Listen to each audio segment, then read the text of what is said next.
Every year, about 10 million tons of paper winds up in American landfills and incinerators, which is not only wasteful, but adds CO2 to the atmosphere. Recycling helps, but even that material has to be repulped and paperized before you can use it to print out that recipe you'll never make. But what if you could wipe the page clean and use it again? Light amplification by simulated emission of radiation to the rescue. A new study shows that laser light can erase the toner from a piece of printed paper. The approach appears in the Proceedings of the Royal Society A. Taking a page from the Art Restoration Handbook, scientists sampled a variety of light sources to see if any could be used to strip the ink from laser-printed documents without damaging or discoloring the paper. UV and infrared were too harsh. But a bright green laser applied in 4 nanosecond pulses vaporized the print, leaving paper that looks as good as new.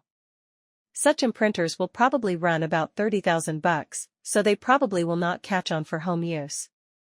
But people in the recycling world might find that the green laser fits the bill for making paper that's really green.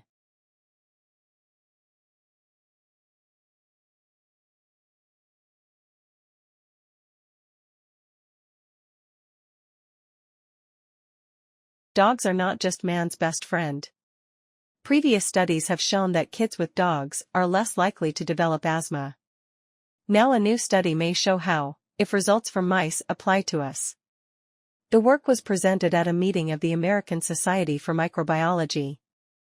The study tests what's called the hygiene hypothesis. The idea is that extreme cleanliness may actually promote disease later on. Researchers collected dust from homes that had a dog. They fed that house dust to mice. They then infected the mice with a common childhood infection called respiratory syncytial virus, or RSV.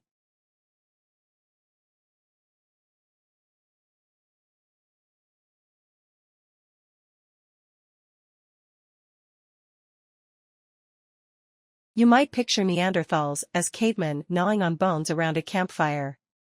Which wouldn't be inaccurate, but Neanderthals may have also dined on roasted vegetables and known a bit about medicinal plants too. So says a study in the journal Naturwissenschaften, the Science of Nature. Researchers analyzed hardened dental plaque from 5 Neanderthals found in El Sidrón cave, in northern Spain. Yes, 50,000-year-old dental plaque. And they found a lot lurking between the teeth. Like evidence of nuts, grasses, and green veggies, chemical traces of wood smoke, and tiny, intact starch granules, proof Neanderthals ate their carbs. And in one individual, they detected compounds found in the medicinal herbs, chamomile and yarrow. The herbs have no nutritional value, and since Neanderthals did have the gene to detect the herb's bitter taste, the researchers speculate that the cave dwellers were munching on them not as food, but to self-medicate. Not too far-fetched, they say, because primates like chimps also use medicinal plants. Luckily for the scientists doing this detective work, Neanderthals may have known a thing or two about medicine, but they didn't get regular checkups at the dentist.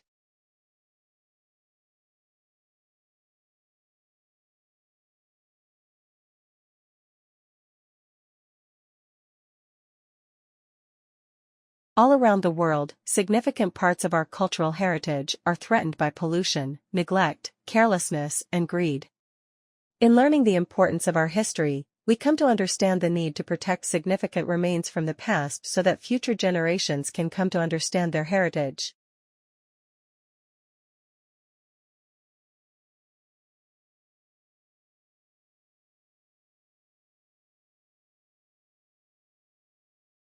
Touchdown confirmed.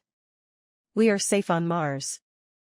The control room at NASA's Jet Propulsion Laboratory late in the evening of August 5, Pacific Time, when word arrived that the Curiosity rover had landed safely on Mars. The 1-ton rover, which dwarfs all Mars landers that came before it, will now spend a planned 2 years exploring the Martian surface. The mission is expected to cost $2.5 billion.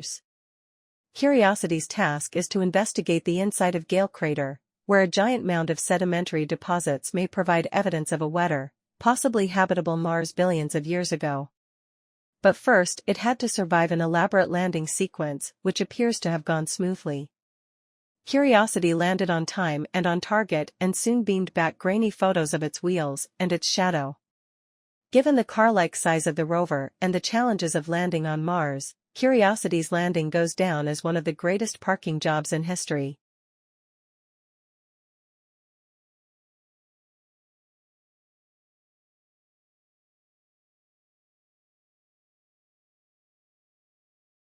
Millions of people in North Korea are short of food, perpetually hungry children and pregnant nursing mothers are suffering the most.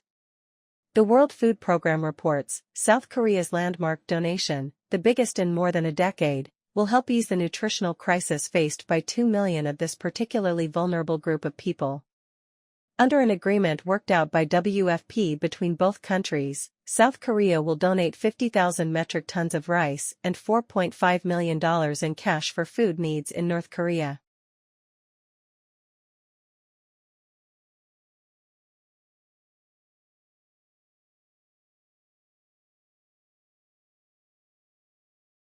A waterproof drone is being used by Australian scientists to collect the highly treasured nasal mucus of migrating whales.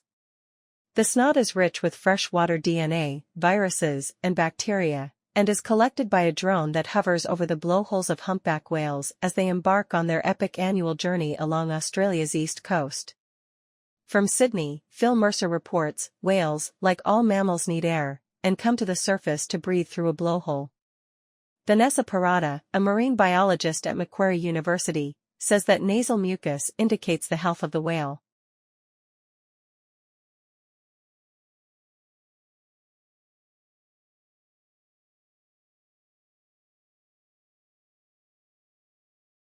Thais waited Monday for the results of an election called a return to democratic rule, but which has been widely criticized as an exercise designed by Prime Minister Prayut Chan-o-cha to entrench his military's stranglehold on power. Preliminary official results released late Sunday showed that with 93% of ballots counted, the military-backed Phalang Pracharat Party was in the lead with about 7.6 million votes, that's short of what would be needed for a majority in parliament. In second place was the Pheu Thai party of former Prime Minister Vanessa with 7.1 million votes. The campaign was marred by allegations of vote buying, however, complaints were few on polling day with election observers from Australia, Canada, the United States and the 10 members of the Association of Southeast Asian Nations on hand.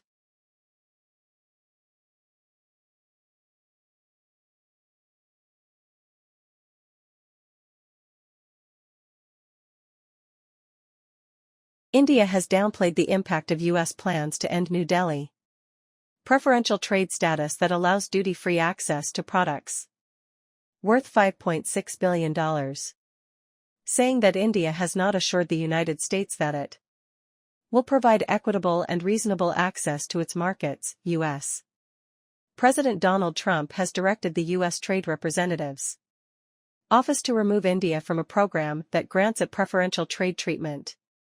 In 2017, India was the biggest beneficiary of the Generalized System of Preferences, GSP, which lowers duties on exports from about 120 developing countries. The Indian Commerce Secretary told reporters in New Delhi that India has no plans to impose retaliatory tariffs on U.S. goods.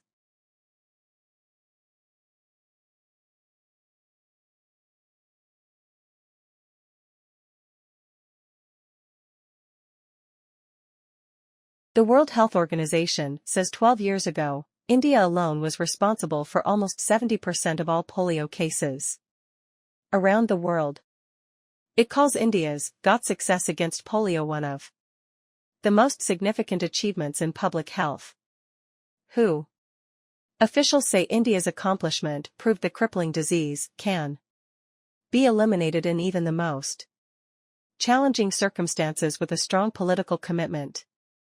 The number of polio cases has decreased from an estimated 350,000 a year to 33, since the time WHO launched its global eradication campaign in 1988.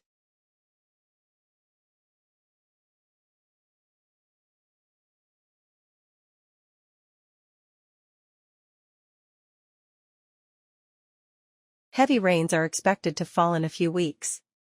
Aid. Agencies are racing to shore up flimsy shelters and stabilize shaky terrain before the monsoon season begins. The UN Refugee Agency, UNHCR, says the work ahead is monumental, but preparations are off to a better start this year than last. 8 agencies last year had to deal with the massive influx of more than 740,000 Rohingya refugees fleeing violence and persecution in Myanmar. They arrived over a period of a few months, straining local resources and requiring vast amounts of humanitarian assistance.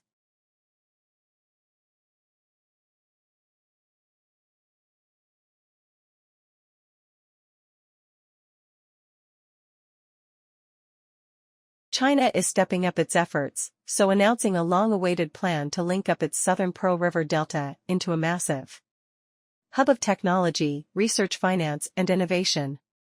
The possibilities and challenges of the project are both equally challenging and promising, according to analysts.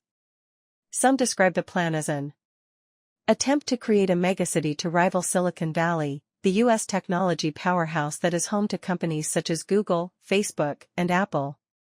But while Silicon Valley has a population of 3.1 million, the Greater Bay Area will link up 9 cities together with Hong Kong and Macau, with a total population of about 70 million, and the economic heft, state media argues, to drive the Chinese economy, let alone the world.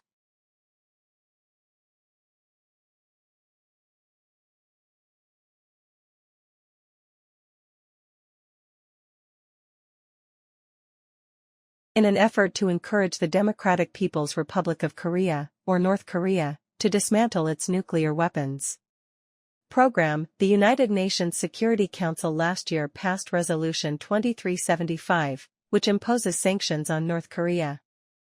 The United States is determined to strictly implement this resolution. Members of the UN Security Council, and by extension all UN member states, have unanimously agreed to fully enforce sanctions on North Korea, and we expect them to continue to honor those commitments, said Secretary of State Mike Pompeo.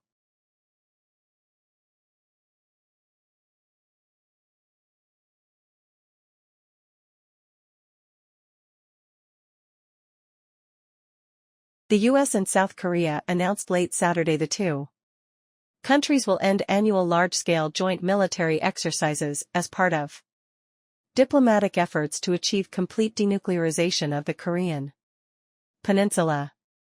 In a statement, the Pentagon said Acting Secretary of Defense Patrick Shanahan and South Korean Minister of National Defense in a phone call Saturday decided to end the key resolve and started full Eagle series of exercises.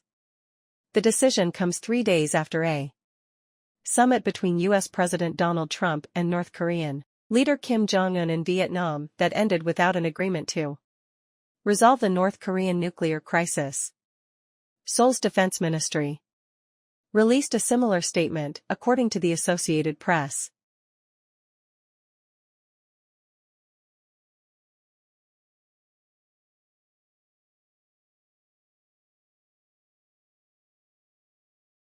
The U.S. Agency for International Development, or USAID, recently announced additional assistance to support achieving the goals outlined in the Bilateral Development Objectives Assistance Agreement between the U.S. and Nigerian governments signed in 2015.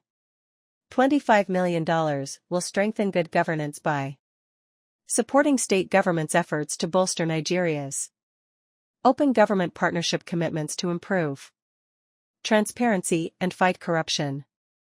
An additional $1.5 million will support a healthier, more educated population in targeted states through the U.S. President's Emergency Plan for AIDS Relief, also known as PEPFAR, for a total of $26.5 million in additional assistance.